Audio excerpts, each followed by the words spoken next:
Let's look at some more sources from the 19th century which show why when these came around, these did not disappear. Hi folks, Matt Easton, and this is going to be another history story time with Uncle Matt. I don't presume to be your uncle, but I am technically an uncle. Therefore I'm Uncle Matt. So this is going to be story time. This is where we look at some primary sources from the pages of history, from the annals of history. And today we're going to be looking at some extracts from Man-Stopper-Mania by D.A. Kinsley, which I actually wrote a foreword for. You'll find in there if you get it from Lulu Books. I'll put a link down below yourself. Now, many people, when I'm talking about swords of the 19th century under my videos, talk about how useless swords were in the 19th century because of firearms. And I have done so many videos over the years demonstrating why this is just not the case. But also, this is the headline, it's not an either-or situation. The fact is, in the 19th century, and in fact all the way up until World War I, it was normal for cavalrymen, often naval sailors and infantry officers to have both a firearm and a sword. However, it's inevitable when you've got two weapons like this, doesn't matter whether you're a Royal Navy seaman or whether you're an American cavalry officer, at some point the comparison's going to be made. And there were exponents of the pistols and absolutely loved pistols, and there were people that loved swords. There were some people, I would say the majority, let's be realistic, the majority of people used both and accepted that both fulfilled slightly different roles, and it was useful to have both. Fundamentally, the revolver is probably an easier way of killing enemies. It's very, very potent when it works and when it hits, and those two very important things, because they don't always work and they don't always hit. We'll look at some more about that in the sources. But a sword can do things that the pistol or revolver can't. It doesn't run out of ammunition, it doesn't jam, but most importantly it can parry, it can block. And I think that's something which people with their modern heads on, when we're looking at modern law enforcement or modern military, don't think about. In the modern world, it's all about shooting people at a distance. Sometimes quite a small distance, but nevertheless at some kind of distance. Whereas the simple fact is that in the 19th century particularly, that crazy knife attacker we might see occasionally in the news these days, in warfare was incredibly common. So if you were fighting in Afghanistan, India, China, the Sudan, Egypt, New Zealand, even North or South America, then indeed you might find opponents who are charging at you at sprinting speed, holding something sharp and pointy, or sometimes just a stick or a club. But nevertheless, even if you look at the adventures of Sir Richard Francis Burton, you will see that he made good use of his sword, at least according to his own testimony, whereas his friend Speke had a revolver and came a cropper as a result of it. Right, so let's now get to looking at some sources from quoted in Man-Stopper-Mania here, which is a really good little booklet, and I would recommend all of D.A. Kinsley's books if you love this kind of primary source material. So let's have a look at some of these examples from their own words, in their own words, what they thought. So first up we have a quote from Fred Roberts. That's actually Frederick Roberts VC, Victoria Cross, the highest medal that you can win in the British Army. And this is taken from letters written during the Indian Mutiny in 1924, published in 1924. The letters are from 1857 to 1858. So he says, an irregular cavalryman came dancing about me, so I thought I'd try my revolver. This is, so an irregular cavalryman, he's talking about an enemy. So this is during the Indian Mutiny. So this is a sowar, so a cavalry trooper who has rebelled. Although one of Dean and Adams' very finest, so an Adams revolver, much like this one here, except that's a breech loader, he would have had a muzzle loader. Although one of Dean and Adams' is very best, it missed fire at each barrel, he means chamber, and I barely had time to draw my sword before we closed. I fortunately managed to get on my friend's wrong side, in other words onto his, so this is on horseback, onto the side that he doesn't have his sword on his bridle side, on his reins side, and rolled him with a knock on his head. He could do me any damage. So I smacked him in the head with his sabre. His sabre incidentally is owned by the National Army Museum, and you can go and see it. These revolvers, I am convinced, are of little use. Mine always fails me. Now, Fred Roberts was engaged in some of the heaviest fighting of the Indian Mutiny and certainly used his revolver a lot. I mean, he tried to use it here, even if it didn't work, and he did use it plenty of other times. So he used his pistol lots and he used his sword lots. In fact, that's how he won the Victoria Cross. And so his view at that time, 1857 to 1858, was that the pistol was less reliable and less favourable than the sword. But he did have both and he did use both, so we shouldn't paint too black and white a picture here. Little bit of context for you. So he was using a Dean Adams, so that is an Adams front stuffer, as we sometimes call a muzzle loading revolver with percussion caps on the back of the chambers, on the nipples. And the other revolvers available at that time, mostly apart from the Adams revolver, would have been the Colt revolver. So in the British Army and Navy, the Colt Navy of 1851 model, and then the Dragoon models, so the larger size, larger caliber, 44 caliber Dragoon models would have been used alongside the British Adams revolver. British officers seem to have preferred the British-made revolvers. They were more expensive, but they were slightly larger caliber, 45 caliber, and so 54 bore, as we called it, but it's equivalent to a sort of 45 caliber. So slightly larger caliber, and they were regarded as slightly better, more reliable, but they were more expensive. So this is actually a description by a gunmaker, a William Greener of Greener Guns, invented loads of cool stuff in the world of firearms, and he was very much a foremost gunsmith of the time. He says in Gunnery, published in 1858, so again same time as the previous source, the tendency of all revolving pistols to foul in the barrel after a few shots as a result of the residue from the black powder is a very serious drawback to their efficiency in use. There are in reality many defects to be overcome, although it's very doubtful whether they ever will be, before revolvers can in any degree be relied upon for constant operations. This is a gunmaker speaking. The possession of one may have a moral effect on the courage of the bearer, and that is important, might make them feel more courageous in leading their men, and its appearance may act on the fears of the opponent. Indeed, might make an enemy run away, turn around, give up, whatever. But the danger is greatest to him who fires. So, you know, that's even a gunmaker of the day really doesn't put much store in this new, fairly new invention, the revolver. And the fact is, we have to remember, so modern revolvers are, you know, a very different thing, or modern pistols, certainly semi-auto pistols, are a very different thing to a mid-19th century revolver. Yes, on paper I've got 5 or 6 shots with a revolver of the 1850s or 1860s. However, it is, for the most part at this point, a muzzle loader. Later on, breech loaders have their own array of problems with the cartridges, largely. But in addition to that, they are all black powder powered, and black powder creates residue and muck. For those of us who shoot black powder guns, we can very much tell you when you get home from shooting you have to wash your hands quite thoroughly, and it fouls everything. So not only have you got percussion caps on the back which can burst or drop off or whatever, or sometimes just not go off, but in addition, every time you shoot, the gun gets dirtier and clogged up very, very quickly.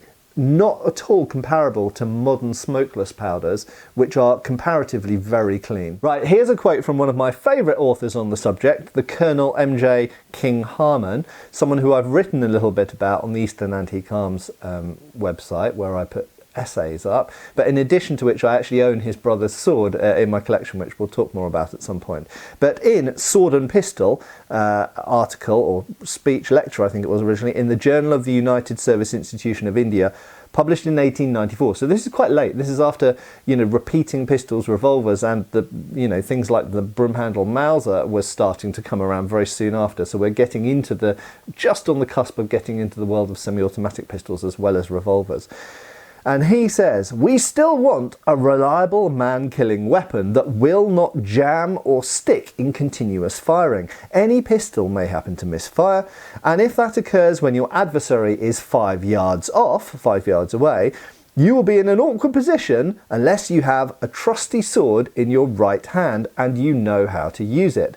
And this is a point that keeps coming back time and time again. Even if you have the most perfectly operational pistol in the world that has multiple shots, they all go off, they all hit targets, every pistol, even a modern one, even a modern Glock, at some point will run out of ammunition, and also at point blank range you can't block with it, you can only attack with it. And this is one of the fundamental things that comes up within the 19th century sources, is that the sword is both an offensive and a defensive weapon. It can parry, it can block. It's a long metal bar that can interpose itself in the way of incoming spears, swords, clubs, or whatever. The pistol cannot, I mean, okay, you could possibly physically block something if you're incredibly lucky, but it's a small metal object that you can't realistically parry swords with. You can only attack, you can't defend. Now, for a little bit of balance, here's an example of a pistol actually working, but a caveat being added. This is really interesting. So this is from Major Raynald Taylor, and he was, this is written in 1888, and he says, "I saved one man's life with my revolver by shooting another who was pressing him," closing in on him. So brilliant. There's an example. He shot the guy, saved one of his comrades. I put 2 bullets into him before he even fell, and even then he remained hugging the man who he'd previously wounded. So, you know, charging opponent, but he did manage to use the pistol effectively to bring him down. This is how we would see pistols used, for example, in modern law enforcement, largely. And they were not separated until the skirmish was over, so that the person who'd been shot and killed was still basically bear hugging the person he'd attacked. Having done so well with these 2 barrels, he says, actually he means chambers, I tried 2 more of them on another man, on another enemy, but both of them misfired. So I had to take to using my sword again. So there we go. We have an example where, you know, I'm not arguing the pistol was useless. The pistol clearly was very effective when it worked and when it hit. And these are the 2 things. So long as it is loaded, so long as it goes off, and so long as it hits the opponent. But that's a lot of so long as and ifs.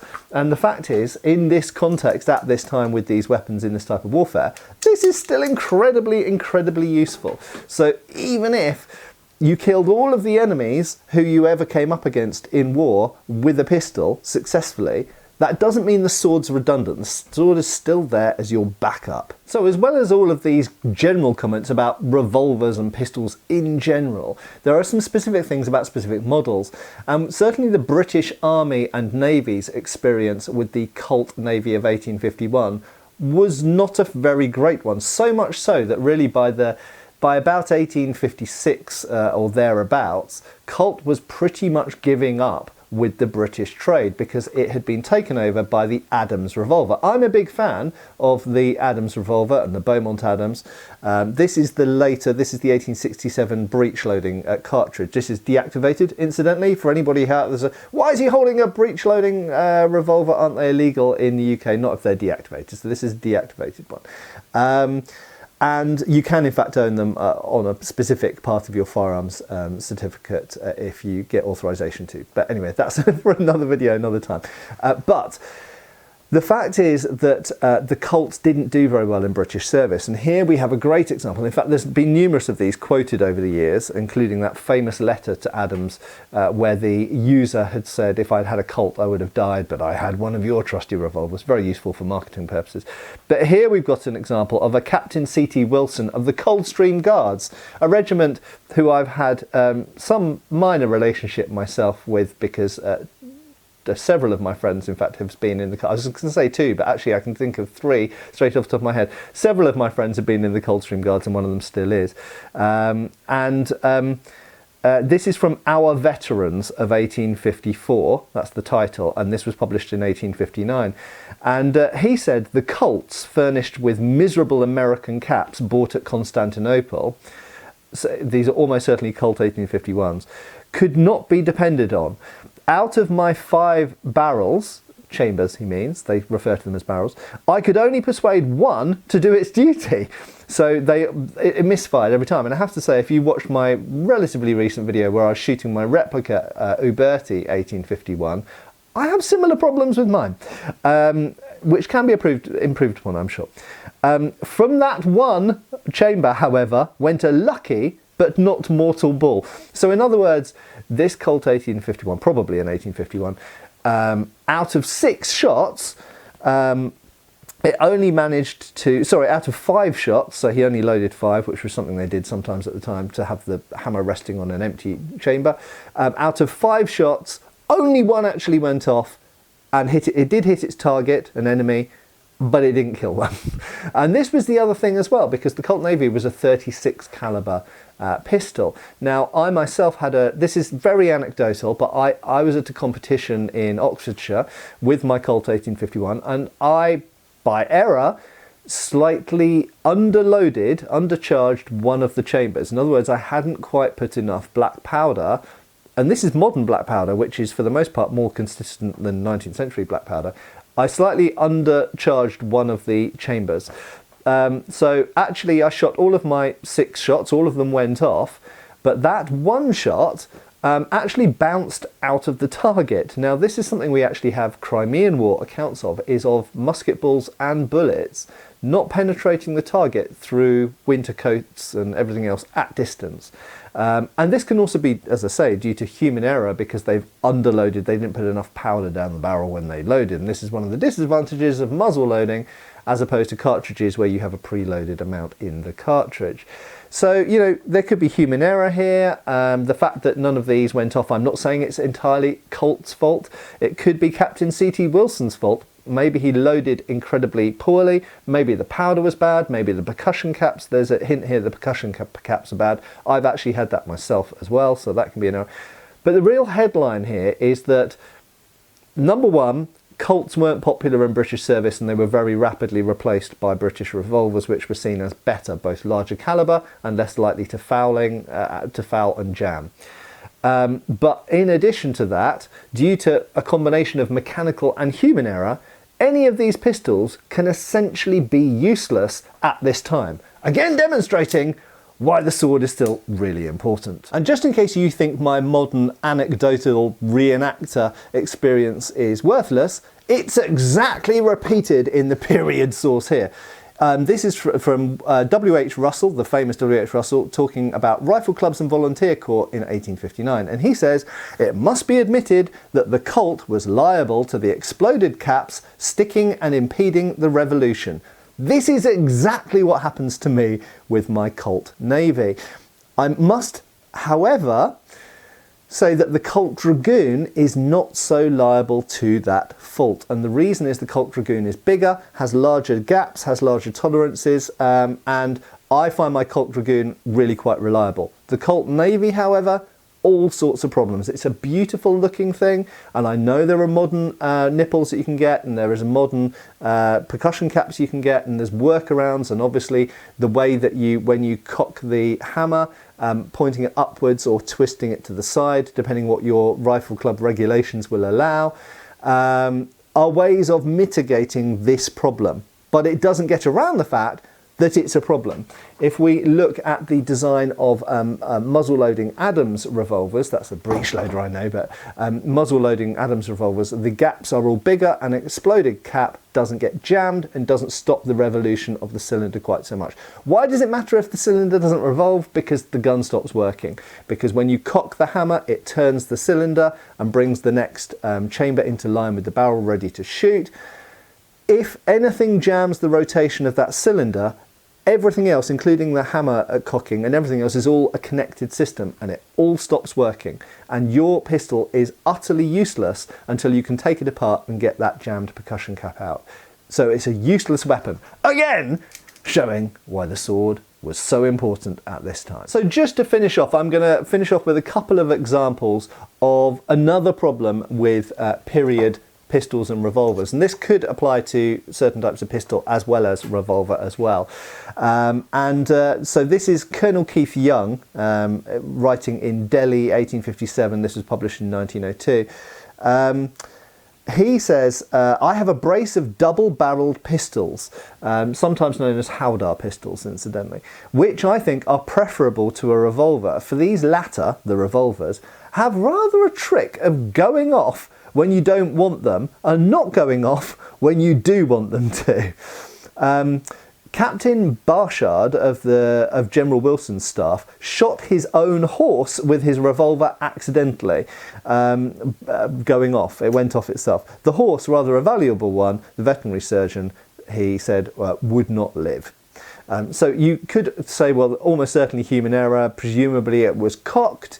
Why was he riding around with a cocked revolver? Which, indeed, if that was the reason, that would potentially be the explanation for it. But maybe it was mechanical error. As we're going to see now, sometimes it can be mechanical error. So then Major Kitchener, of course later Lord Kitchener, writing in an article titled Revolvers and Their Use in the Journal of the Royal United Services Institution in 1866, so long before he became Lord Kitchener. This was when he was a major, a field officer. And he says, Lieutenant Clementson of the 19th Hussars, so cavalry officer, writing from the Sudan, so this is the war in the year before, well, 1884 to 1885. And he says, revolvers have an uncomfortable knack of going off at the wrong time and in the wrong direction. My interpreter's revolver, which he was carrying strapped to his saddle, presumably in a holster, suddenly went off and killed the camel he was riding, the bullet passing through its spine. This was unaccountable enough, as it certainly wasn't cocked and was so placed that he couldn't have even touched it with his foot or anything of that sort. The only thing I can think is this could be, so if we've got a percussion cap on the back, if this was a percussion cap one, it could be that the percussion cap ignited maybe in the heat or got hit by something else and went off. The other possibility is if it's a cartridge revolver, which is quite likely in the 1880s, it could even be one of these exact model here, the 1867 Adams.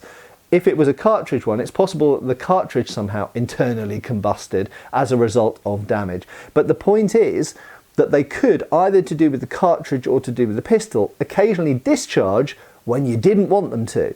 So we've now got this double problem, as was quoted earlier, that sometimes the pistols won't shoot when you want them to, and sometimes they shoot when you don't want them to. And I didn't read any of the accounts from the book of examples of humans being killed accidentally, but there's a lot in there. And of course we know that even happens in the modern world with modern guns and modern ammunition. Accidents happen due to poor gun safety, but also sometimes due to mechanical errors, sometimes on movie sets. Indeed, historically, this was even more likely because of the nature of the mechanisms of the day, both the ammunition and the firearm. So just to conclude, these are just a few examples. I can reel out loads more. There are dozens and dozens, scores, loads of them. Not just from the British Army, also the French had similar experiences and various other, Spanish colonial forces, but also the Americans as well to some extent. There were differing opinions, which I've shown in a not long ago video talking about US Civil War doctrine around sabres and pistols. But fundamentally, we shouldn't, or we should try and avoid getting into this either or, which is better, blah, blah, blah, oh, there are guns, we don't need swords. Clearly that wasn't the case for mechanical reasons, human error reasons, but also because of the nature of warfare of the day. This can't parry, this can. If you can carry both, why not carry both? And the fact is, that's what they did because that's what made sense. So don't question it. In the 19th century, it was utterly normal all over the world for cavalry, for example, who were doing lots of fighting in many countries, many continents, to have a firearm and a sword of some kind. And this is still common up until World War I, and they were both still used extensively in World War I. Swords were still used extensively by British and French and Belgian cavalry to some extent, particularly at the beginning of the war and the end of the war, outside of the trench kind of warfare phase. But especially in the Middle East campaigns under Lawrence's army, for example, fighting against the Turks, and the Turks themselves used swords a lot. And in the East, if we look at the Bolshevik Russian Revolution of 1917 and everything that happened after that, if we look to Poland, if we look at Russia and all of the other neighbouring countries, swords were still being used a lot, even up until the Second World War. Anyway, thanks a lot for watching. This has been your latest history story time with Uncle Matt. Hopefully you've enjoyed this. Hopefully you'll be hungry for another one. If you are, get posting in the comments down below, and I hope I'll see you back on the channel really, really soon. I hope you're subscribed. Click that like button if you enjoyed this, and take care, folks.